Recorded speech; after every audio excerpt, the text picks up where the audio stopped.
کوئی چیز بھی جو دوسرے بھائی کو تکلیف دیتی ہے وہ پولوشن ہے۔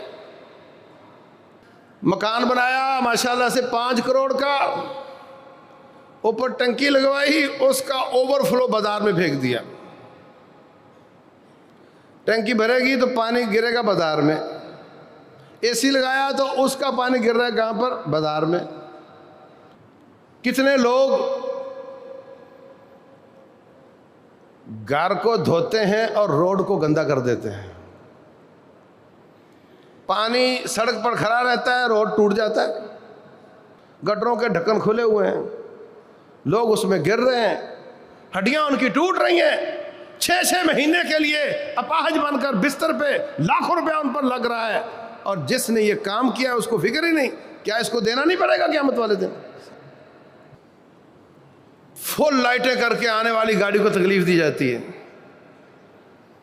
اتنی زیادہ لائٹ کہ سامنے سے آنے والے کو نظر ہی کچھ نہیں آتا، اور وہ بڑا خوش ہے، میری گاڑی ہے، میری لائٹیں، تمہارا کیا تعلق ہے؟ پیمپر پھینک دیا، اس پر کو پھسل کے گر گیا،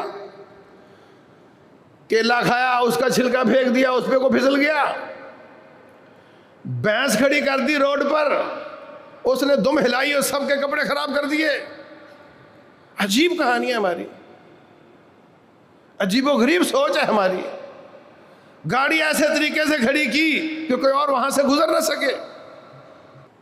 یہ گھر گھر کا، شہر شہر کا مسئلہ ہے، اور یہ اتنی گندی ترین عادت ہے اور اس قدر بڑی تکلیف ہے پورے معاشرے کے لیے، نہ جانے وہ کس کس کو دے کر چھوٹے گا، کہ کس کس کو اس کی اس حرکت سے تکلیف ہوئی تھی۔ رسول اللہ صلی اللہ علیہ وسلم فرماتے ہیں جس نے ایک بالشت زمین پہ قبضہ کیا، اس کو ایک بالشت زمین 7 زمینوں تک اس کے گلے میں ڈالی جائے گی قیامت والے دن۔ اسلامک اسکالر مفتی محمد یوسف تیبی حفظہ اللہ تعالی، فاضل مدینہ یونیورسٹی۔ قال الله سبحانه وتعالى إن الذين يؤذون المؤمنين والمؤمنات بغير ما اكتسبوا فقد احتملوا بهتانا وإثما مبينا۔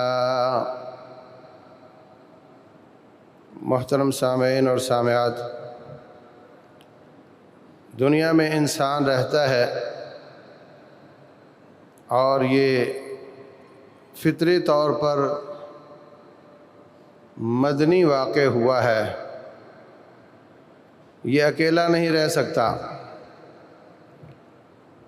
اس کو دنیا کی ہر نعمت دے دو مگر اکیلا چھوڑ دو تو یہ بڑے عذاب میں ہوتا ہے، اس کے ساتھ انسان کوئی نہ ہو تو یہ اکیلا ہی بہت بڑی سزا ہے۔ تو جب اس نے مل جل کر رہنا ہے تو پھر لا محالہ ایک دوسرے کے حقوق ادا کرنے ہوں گے، ایک دوسرے کے واجبات ادا کرنے ہوں گے۔ جب ہر شخص اپنے واجبات ادا کرے گا تو ایک کے واجبات دوسرے کے حقوق ہوتے ہیں، ایک کے واجبات دوسرے کے حقوق ہوتے ہیں، اور اسلام حقوق کی جنگ نہیں چاہتا بلکہ اس بات کی تلقین کرتا ہے کہ ہر شخص بڑھ چڑھ کر دوسرے کے حقوق ادا کرنے کی اور اپنے واجبات ادا کرنے کی کوشش کرے۔ میرے اوپر جتنے واجبات ہیں میں ان سے بڑھ کر زیادہ ادا کرنے کی کوشش کروں، آپ پر جتنے واجبات ہیں آپ بھی اس سے زیادہ ادا کرنے کی کوشش کریں۔ تو یہ انسانوں کا معاشرہ ہے، اور اگر میں اپنے واجبات پورے نہ ادا کروں اور حقوق کا مطالبہ کروں، اپنے حقوق کی جنگ لڑوں اور مظاہرے کروں میرے حقوق سلب ہو رہے ہیں، تو پھر یہ جانوروں کا معاشرہ بن جاتا ہے۔ حقوق اور واجبات تو وہی ہیں، ہر بندہ اپنے واجبات ادا کرے تو حقوق پورے ہو جاتے ہیں۔ تو جب انسان دنیا میں رہتا ہے تو اسلام نے اس بات کو اسلام قرار دیا ہے، مسلمانی قرار دیا ہے کہ آپ کے ہاتھ اور زبان سے کسی کو کوئی تکلیف نہ ہو۔ یہ مسلمان کی ڈیفینیشن ہے، المسلم من سلم المسلمون من لسانہ ویدہ۔ مسلمان ہوتا ہی وہ ہے جس کے ہاتھ اور زبان سے سارے محفوظ ہوں۔ اگر آپ کے ہاتھ اور زبان سے دوسرے لوگ محفوظ نہیں تو پھر آپ کے اسلام پر سوالیہ نشان آ جاتا ہے۔ ہاتھ اور زبان کا مطلب ہر قسم کی تکلیف کو روکنا ہے۔ کوئی شخص ہاتھ اور زبان سے تکلیف نہ دے، ٹھڈا مار دے،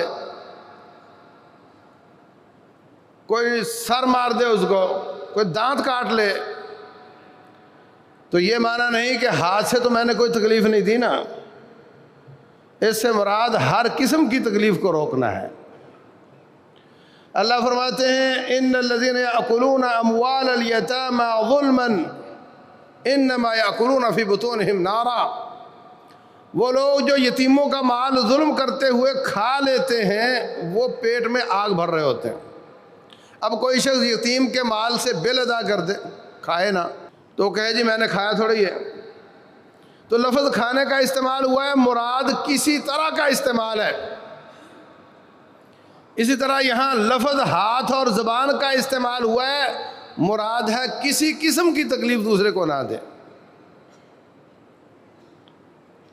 تو اللہ فرماتے ہیں وہ لوگ جو مومنوں، مرد ہوں یا عورت ہوں، ان کو کسی ناکردہ جرم پر تکلیف دے، انہوں نے بہت بڑا جرم کیا ہے، بہت بڑا گناہ کیا ہے، بہت بڑا الزام تراشی کی ہے۔ مومن کو تکلیف دینا جائز نہیں، مومن کے لیے جائز نہیں کہ دوسرے کو تکلیف دے۔ لا یظلمہ، مومن پر ظلم نہیں کرتا۔ ولا یخذلہ، جب کسی مدد کا وقت آتا ہے تو اس کو بے یار و مددگار نہیں چھوڑتا۔ ولا یسلمہ، اس کو دشمن کے سپرد نہیں کرتا۔ مسلمان المسلم من سلم المسلمون من لسانہ ویدہ، جس کے ہاتھ اور زبان سے دوسرے محفوظ ہوں۔ لکل مسلم علی مسلم حرام، ہر مسلمان کے لیے دوسرے مسلمان کی 3 چیزیں حرام ہیں، مالہ و عرضہ و دمہ، اس کا مال کھانا بھی حرام ہے، اس کی عزت برباد کرنا بھی حرام ہے، اور اس کا خون بہانا بھی حرام ہے۔ باقی چیزیں حلال ہیں، باقی بھی حرام ہی ہیں۔ اللہ تبارک و تعالیٰ نے جب یہ کہہ دیا کہ کسی قسم کی تکلیف نہیں دینی تو باقی چیزیں بھی حرام ہی ہیں۔ اب وہ معاشرہ کتنا آئیڈیل ہوگا، کس قدر دنیا کی جنت ہوگی کہ جس میں کوئی شخص دوسرے کو تکلیف نہ دیتا ہو، جس میں ہر بندہ دوسرے کی خیر خواہی کرتا ہو۔ رسول اللہ صلی اللہ علیہ وسلم فرماتے ہیں الدین النصیحہ، دین کی ڈیفینیشن یہ ہے کہ مسلمانوں کی خیر خواہی کرو، یہی دین ہے۔ قلنا لمن یا رسول اللہ، خیر خواہی کس کی کرنی ہے؟ فرمایا للہ ولرسولہ، اللہ کے ساتھ خیر خواہی کرنی ہے، اس کو اس کا حق دینا ہے۔ اللہ کا حق کیا ہے؟ ان یعبدوہ ولا یشرکوا بہ شیئا، رب ذوالجلال کو اس کا وقار دیا جائے، اس نے کائنات کو پیدا کیا ہے، اس ہی کی عبادت کی جائے، اس کے برابر کسی کو نہ سمجھا جائے۔ وَلِرَسُولِهِ، دین خیر خواہی کا نام ہے، اور خیر خواہی رسول کے ساتھ کیسے کرنی ہے؟ صلی اللہ علیہ وسلم فرمایا وَلِرَسُولِهِ، رسول کی خیر خواہی یہ ہے کہ ان کو ان کا مقام دیا جائے، ان کو ان کا وقار دیا جائے، ان کو ان کے مقام پر رکھا جائے، ان کی طاعت اور فرما برداری کی جائے، جو مقام رب ذوالجلال نے ان کو دیا ہے وہ ان کا مانا جائے، یہ ان کے ساتھ خیر خواہی ہے۔ وَلِأَئِمَّةِ الْمُسْلِمِينَ، دین خیر خواہی کا نام ہے، مسلمانوں کے حکمرانوں کے ساتھ خیر خواہی کی جائے، مسلمانوں کے حکمرانوں کو ان کا مقام دیا جائے، جہاں جہاں اللہ اور اس کے رسول کی نافرمانی نہ ہو رہی ہو وہاں ان کی بات کو مانا جائے، وہاں ان کی اطاعت کی جائے۔ ایک بات یہ ہے کہ حکمرانوں کی اطاعت کی جائے، اللہ اس کے رسول کی اطاعت کے نیچے ان کے ماتحت رہتے ہوئے شریعت کے مطابق حکمرانوں کی اطاعت کی جائے۔ اور ایک جملہ یہ ہے کہ شریعت کی جہاں مخالفت نہ ہو رہی ہو وہاں ان کی اطاعت کی جائے۔ ضروری نہیں کہ آپ کو ان کے ہر حکم کی دلیل چاہیے، بس یہ دیکھنا ہے کہ کہیں شریعت کی مخالفت تو نہیں ہو رہی۔ اگر ان کی کوئی بات شرع کے خلاف نہیں تو اس کو ماننا لازم ہو جاتا ہے۔ آپ کہو گے کہ یہ حکمران ہے، یہ ظالم ہے، یہ کرپٹ ہے، اس کی اطاعت لازم نہیں، لہذا لال بتی ہو جائے تو میں اشارہ توڑ کے نکل جاؤں گا، کیونکہ یہ لال بتی اس نے جلائی، تو پھر تیری جان بھی جائے گی، مسلمانوں کی جان بھی جائے گی۔ وہ کرپٹ ہوگا، وہ ظالم ہوگا، اس کا ظلم اس کے ساتھ ہے، مگر جہاں رب رسول کی نافرمانی نہ ہو رہی ہو اس کی اطاعت کرنا لازم ہو جاتا ہے۔ حتیٰ کہ آپ کسی کافر ملک میں جاؤ جہاں اللہ اس کے رسول کی نافرمانی نہ ہو وہاں اس کی بات بھی ماننی پڑتی ہے۔ وہاں جا کر آپ گاڑی غلط جگہ پہ روک سکتے ہیں، وہاں اگر گاڑی الٹے ہاتھ پہ جاتی ہے آپ سیدھے ہاتھ پہ چلا سکتے ہیں، ٹریفک جاتی ہے الٹے ہاتھ پہ، آتی ہے سیدھے ہاتھ پہ، آپ اگر میں الٹ چلوں گا اس لیے کہ حکمران تو کافر ہے نا، اس کی میں نے اطاعت نہیں کرنی، اس طرح نہیں ہوتا۔ کئی لوگ پوچھتے ہیں کہ اگر کافر حکمران ہو اور وہاں پہ عورت خلا دائر کر دے اور کافر جج خلا دے دے تو ہو جاتا ہے کہ نہیں ہو جاتا؟ ہو جاتا ہے، ہو جاتا ہے۔ نبی صلی اللہ علیہ وسلم نے جب اسلام کا اعلان کیا، جن جن لوگوں کے نکاح ان کے کافر والدین نے پڑھائے تھے آپ نے وہ نکاح دوبارہ پڑھائے؟ نہیں پڑھائے۔ کافروں کے کیے ہوئے نکاح ٹھیک ہے۔ تو میرے عزیز بھائیوں، دین خیر خواہی کا نام ہے، اللہ کے ساتھ خیر خواہی کیجئے، رسول اللہ صلی اللہ علیہ وسلم کے ساتھ خیر خواہی کریں اور اپنے حکمرانوں کے ساتھ خیر خواہی کریں، وَلِعَامَّتِهِمْ، اور ہر انسان کے ساتھ، ہر مسلمان کے ساتھ خیر خواہی کریں، ہر مسلمان کے ساتھ خیر خواہی کریں۔ وَإِذَا قُلْتُمْ فَعْدِلُوا وَلَوْ كَانَ ذَا قُرْبَىٰ، بات کرو تو عدل کی کرو، بات کرو تو انصاف کی کرو، بات کرو تو مینج کر کے بیلنس کر کے بات کرو۔ کتنی مجالس ایسی ہوتی ہیں، ایک شخص اٹھتا ہے اپنی رائے کو وزنی کرنے کے لیے مبالغہ آرائیاں شروع کر دیتا ہے، دوسرا اٹھتا ہے اس کی مبالغہ آرائی کو ختم کرنے کے لیے بال مونڈنے کی بجائے کھال ہی اتار دیتا ہے، وہ ساری مجلس اسی کام کی نظر ہو جاتی ہے۔ اگر بات کرنے والا انصاف کی بات کرے، جچی تلی بات کرے، عدل کی بات کرے، بیلنس بات کرے، دوسرے کو رد کرنے کی ضرورت ہی نہ پڑے اور بات آگے بڑھے جس کام کے لیے تم بیٹھے ہوئے، اس لیے فرمایا وَإِذَا قُلْتُمْ فَعْدِلُوا، جب بات کرو تو عدل کی بات کرو۔ آپ سے کوئی مشورہ پوچھے خیر کی بات کرو۔ مَنْ كَانَ يُؤْمِنُ بِاللَّهِ وَالْيَوْمِ الْآخِرِ، جو اللہ اور آخرت پر ایمان لاتا ہے، فَلْيَقُلْ خَيْرًا أَوْ لِيَصْمُتْ، بات کرے تو اچھی بات کرے ورنہ خاموش رہے، چپ رہنا اس کا اچھا ہے۔ اپنے ہاتھ اور زبان کو روک کر رکھے، خیر کو پھیلائے، نصیحت کو پھیلائے، خیر خواہی کرے، شر کو روکے۔ جب ہر شخص اپنی شر کو روکے گا، ہر شخص اپنی خیر کو عام کرے گا، تو معاشرہ دنیا میں جنت بن جائے گا۔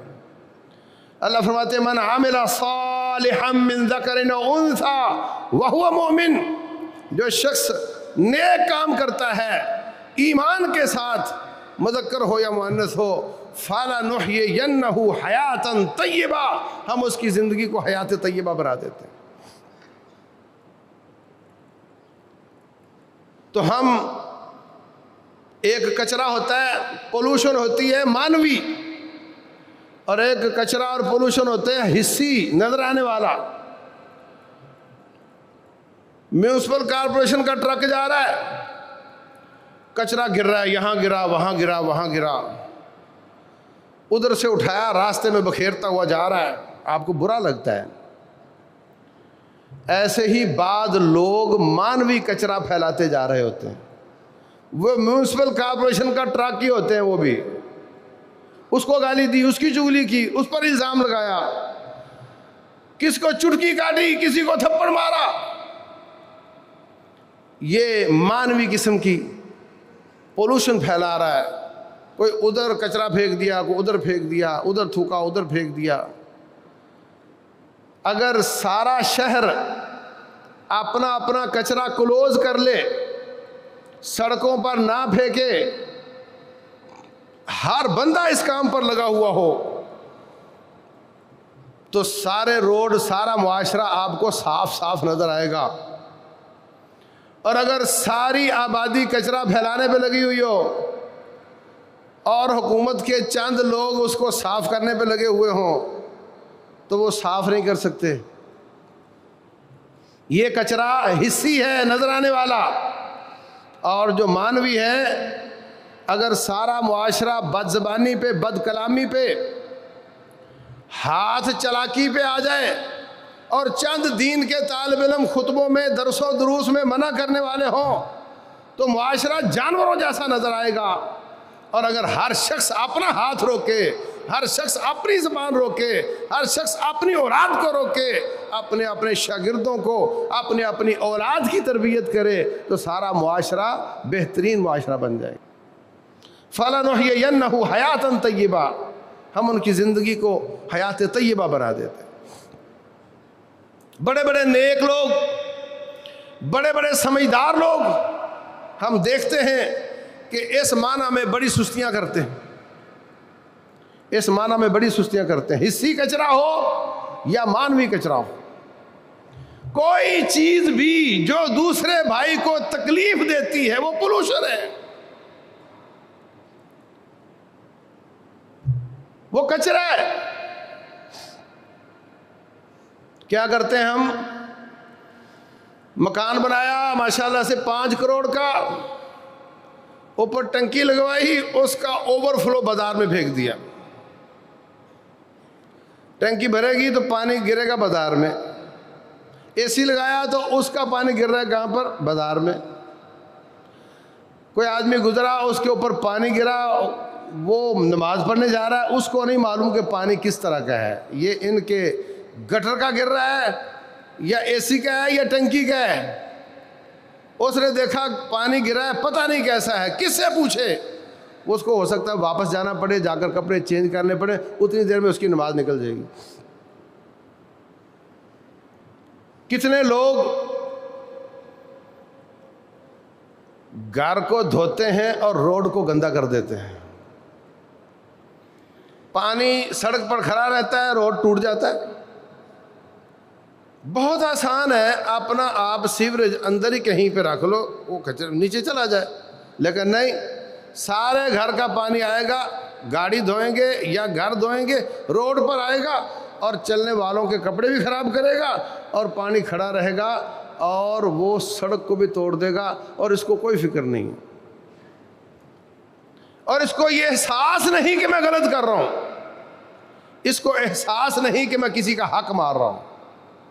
رسول اللہ صلی اللہ علیہ وسلم فرماتے، بخاری اور مسلم کی حدیث ہے، ایک شخص اس نے کانٹوں والی ٹہنی روڈ سے اٹھا کر کے پھینک دی. رب ذوالجلال نے اس کی قدر کی، اس کی قدردانی کی، اور اس ایک ٹہنی کو اٹھا کر پھینکنے کی وجہ سے اللہ تعالیٰ نے اس کو معاف کر کے جنتوں کا وارث بنا دیا. بادشاہ یار، کسی گندی عورت کے کتے کو پانی پلانے کو قدردانی کرے اور اس کو معاف کر دے، کسی کے ایک ٹہنی اٹھا کر پھینکنے کو معاف کر دے.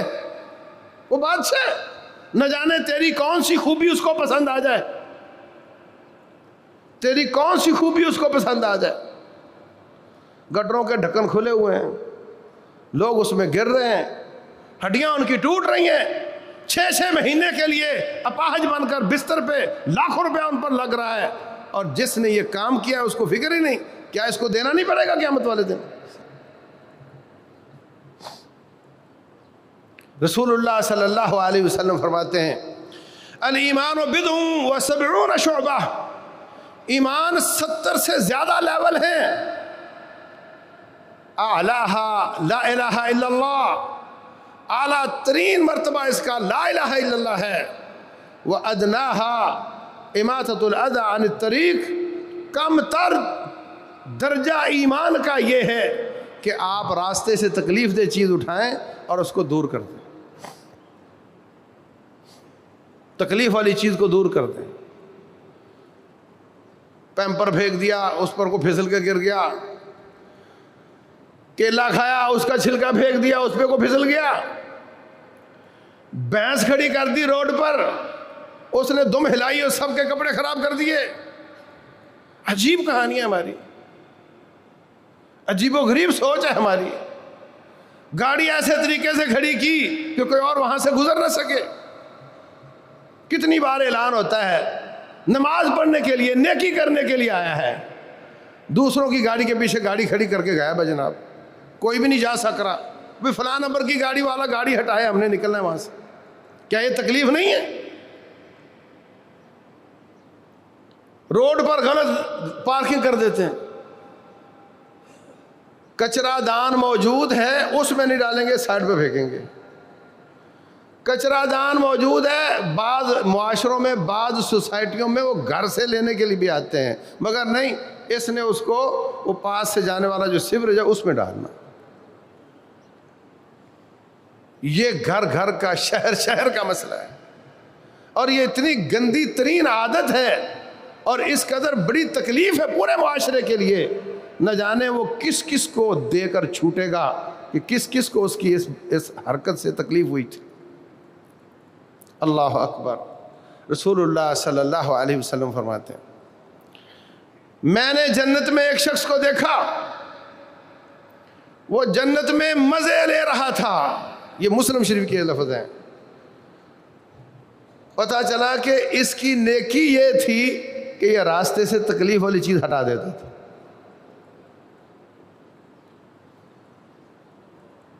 کراچی میں ایک شخص نے گٹر کے ڈھکنے بند کرنے شروع کر دیے، لوگوں نے ان کو ایم پی اے بنا دیا یا ایم این اے بنا دیا. کتنے کروڑوں روپے لوگ لگاتے ہیں، کتنی اس پہ رشوتیں دیتے، ووٹ خریدتے ہیں، تب جا کر جیتتے ہیں. اس نے یہ کام شروع کیا، لوگوں نے اس کو سروں پہ اٹھا لیا. اللہ اکبر. فل لائٹیں کر کے آنے والی گاڑی کو تکلیف دی جاتی ہے. اتنی زیادہ لائٹ کہ سامنے سے آنے والے کو نظر ہی کچھ نہیں آتا، اور وہ بڑا خوش ہے، میری گاڑی ہے، میری لائٹیں، تمہارا کیا تعلق ہے. میں ننکانہ درس دے کر آ رہا تھا، رات کا ٹائم تھا، سامنے سے گاڑی آ رہی تھی، بہت شدید لائٹیں اس کی. تو ڈرائیور نے گاڑی آہستہ کی. وہ گاڑی جب گزری تو اچانک نظر آیا کہ ہمارے آگے تو ایک درخت ہے جو گرا ہوا ہے. اس کی لائٹوں کی وجہ سے درخت نظر نہیں آیا. بہت مشکل سے بچے ہم. تو نکلنے لگے تو اب پھر گاڑی بھگا دی انہوں نے. میں نے کہا اب ہم اتنی تکلیف کے ساتھ بچے ہیں، اب کوئی اور آئے گا اس کے ساتھ حادثہ ہو سکتا ہے، نیچے اترو، اس کو ہٹاؤ یہاں سے. کہنے لگے بہت بڑا درخت ہے، ہم سے نہیں ہلے گا. میں نے کہا ہمارے اوپر تو کوشش لازم ہے نا. وہ کچھ ٹوٹا ہوا کچھ جڑا ہوا تھا، اس کو نوجوانوں نے ہلا کر توڑ کر سائڈ پر کر دیا۔ اللہ تبارک و تعالیٰ ہو سکتا ہے اس کی وجہ سے مغفرت فرما دے، ہو سکتا ہے بہت بڑے بڑے سجدے قبول نہ ہوں اور اتنی چھوٹی سی بات کو اللہ قبول فرما کر کے معاف کر دے، وہ تو بادشاہ ہے۔ تو میرے عزیز بھائیوں، کتنے لوگ ہیں جو 10-10 کروڑ کی کوٹھی بناتے ہیں اور سیڑھیاں ان کی آدھے روڈ تک جا رہی ہوتی ہیں، ادھر سے اس نے بڑھائی ہوئی ہیں، ادھر سے اس نے بڑھائی ہوئی ہیں جناب، اور گزرنے کا راستہ ختم ہو گیا، گزر ہی نہیں سکتا۔ کیا راستہ اس کام کے لیے؟ جب تو نے سارا کچھ کر لیا ہے تو سیڑھیاں بھی پیچھے جا کے بناتا نا، گیٹ تھوڑا پیچھے لگا لیتا، روڈ کو تنگ تو نہ کرتا۔ پھر وہ زمین تیری نہیں، وہ کامن پراپرٹی ہے جس پہ تو نے قبضہ کیا ہوا ہے۔ بڑی خطرناک بات ہے، بڑی خطرناک بات ہے۔ رسول اللہ صلی اللہ علیہ وسلم فرماتے ہیں جس نے ایک بالشت زمین پہ قبضہ کیا اس کو ایک بالشت زمین 7 زمینوں تک اس کے گلے میں ڈالی جائے گی قیامت والے دن۔ ایک بالشت پتہ نہیں وہ کتنی ہے۔ امام احمد بن حنبل رحمۃ اللہ علیہ ایک آدمی کی بڑی قدر کرتے تھے، ایک دن بالکل ناراض ہوئے بیٹھے ہیں، کہا حضرت کیا ہو گیا مجھ سے؟ کہا تو نے وہ جو روڈ پر اپنی دیوار باہر نکال کے بنائی ہے نا، یہ مجھے پسند نہیں۔ کہا اب کیا ہو سکتا ہے بھائی؟ توڑو اس کو، پیچھے کرو۔ توڑوایا اس کو، پیچھے کروایا اس کو کہ یہ سب کی پراپرٹی ہے، تو کیوں اس پہ قبضہ کر رہا ہے؟ اور ہمارے ہاں انکروچمنٹ کے خلاف جب آپریٹ ہوتا ہے تو پتہ چلتا ہے کوئی 5 فٹ آگے آ چکا ہے، کوئی 10 فٹ آگے آ چکا ہے۔ کل لاہور سے گزرا تھا، میں حیران ہوا کہ 11,000 KVA کی لائنیں آگے اور دکانیں اس سے روڈ کی طرف 5-5 فٹ بڑی ہوئی، تقریباً 4-4 فٹ۔ میں حیران ہوا کہ یہ تار اگر نیچے گرے تو ان کے مکانوں پہ گرے، دکانوں پہ گرے گی۔ یعنی انہوں نے دیکھا کہ جہاں تک کھمبے ہیں وہاں تک تو لوگ نہیں گزر سکتے، تو کھمبوں تک اپنی دکانیں آگے کر لی، اور تاریں ان کے پیچھے تک جا رہی ہیں۔ تار گرے تو ان کی دکان پر گرے گی، اور اتنی ہائی ٹینشن کی وائر ہے، وہ بڑھاتے جا رہے ہیں، کوئی پوچھنے والا نہیں۔ اور ایک بہت بڑا ظلم ہمارے معاشرے میں یہ ہے کہ خربوں کا ریونیو ضائع ہو جاتا ہے اس وجہ سے کہ جو اٹھتا ہے وہ اونچے سے اونچا مکان بناتا ہے، اور جب سب کے اونچے ہو جاتے ہیں تو پھر روڈ والے اس سے بھی اونچا کر دیتے ہیں، جب وہ اونچا ہو جاتا ہے تو پھر جو بناتا ہے وہ اس سے اوپر کرتا ہے۔ اس طرح اوپر چڑھتے جا رہے ہیں۔ غریب ملک ہے، غریب لوگ ہیں، ساری زندگی کا سرمایہ لگا کر کے مکان بنتا ہے اور وہ نشیبی نیچے ہو جاتا ہے، پانی اس میں آنا شروع ہو جاتا ہے، کیونکہ کوئی قاعدہ نہیں، کوئی قانون نہیں، کوئی پوچھنے والا نہیں۔ کچی آبادیوں کا یہی حال ہے ساری کا۔ تو میرے عزیز بھائیوں، اسلام نے اس کی قانون سازی کی ہے۔ رسول اللہ صلی اللہ علیہ وسلم فرماتے ہیں کہ اگر تمہارا اختلاف ہو جائے، اگر بڑا چوڑا روڈ رکھو تو آپ کی مرضی ہے، لیکن کم از کم 7 ہاتھ ہونا چاہیے، کوئی گلی بھی 7 ہاتھ سے چھوٹی نہ ہو۔ 7 ہاتھ کتنے ہوتے ہیں؟ یہ ہاتھ 1.5 فٹ کا ہے، کونی سے لے کر انگلیوں تک، 1.5 فٹ ضرب 7 کتنے ہوئے؟ تو جب نبی صلی اللہ علیہ وسلم گلی کی حد بندی کر رہے ہیں اور تو نے انکروچمنٹ کر کے آگے بڑھا لیا ہے، تو یہ رب کی نافرمانی نہیں ہے، رسول کی نافرمانی نہیں ہے صلی اللہ علیہ وسلم۔ تو سمجھتا ہے کہ نہیں میری توحید بڑی پکی ہے، میری نماز بڑی اچھی ہے۔ تیری توحید کا پرچہ الگ ہے، تیری نماز کا پرچہ الگ ہے، اس میں پاس ہو جاؤ گے تو کہیں اس میں فیل نہ ہو جانا۔ رسول اللہ صلی اللہ علیہ وسلم آپ کے پاس سے تذکرہ کیا گیا، سنن ابن ماجہ کی حدیث ہے، کہا کہ ایک عورت فوت ہو گئی ہے، بس پوری نمازیں پڑھتی تھی، وہ زیادہ نفلی عبادات نہیں کرتی تھی، پورے روزے رکھتی تھی، وہ زیادہ نفلی روزے نہیں رکھتی تھی، عبادات میں وہ اتنی وہ نہیں تھی، مگر لوگوں سے سلوک، لوگوں کے ساتھ اخلاق، لوگوں سے اس کا رہن سہن اتنا اچھا تھا کہ لوگ اس کے جانے پہ بڑے پریشان ہیں، لوگ اس کو اچھے الفاظ میں یاد کرتے ہیں۔ رسول اللہ صلی اللہ علیہ وسلم فرماتے ہیں ہی فی الجنہ، یہ جنت میں جائے گی۔ پھر تذکرہ کیا گیا ایک عورت نفلی نمازیں، نفلی روزے، نفلی حج خیرات بہت زیادہ کرتی تھی، مگر لوگوں سے تعلق اچھا نہیں تھا، لوگوں کے ساتھ سلوک اچھا نہیں تھا، لوگ اس سے بڑے پریشان تھے۔ فرمایا ہی فی النار، یہ آگ میں جائے گی۔ نمازوں میں پاس ہے، روزوں میں پاس ہے، عبادات میں پاس ہے، توحید کے پرچے میں پاس ہے، شرک نہیں کرتی، مگر یہ لوگوں کے حقوق میں فیل ہے۔ بچہ سارے پرچوں میں پاس ہو، ایک میں فیل ہو تو کہاں جائے گا؟ فیل ہوگا پاس ہوگا؟ تو یہ نہایت حساس مسئلہ ہے، اس پر ہمیں اچھے طریقے سے غور کر کے عمل کرنا چاہیے، کہیں ایسا نہ ہو کہ باقی پرچوں میں پاس ہو کر اس میں فیل نہ ہو جائیں۔ اللہ تبارک و تعالی ہم سب کو نیکی کی توفیق دے، خیر کی توفیق دے، بھلائی کی توفیق دے، خیر خواہی کی توفیق دے، اور اپنے ہاتھ اور زبان اور ہر قسم کی شر کو روکنے کی توفیق دے، تاکہ یہ معاشرہ مسلمانوں کا معاشرہ ہو، انسانوں کا معاشرہ ہو، تاکہ یہ دنیا بھی ہماری جنت جیسی ہو جائے۔ اللہ تعالی عمل کی توفیق دے۔ واللہ اعلم، وصلی اللہ وسلم وبارک علی نبینا۔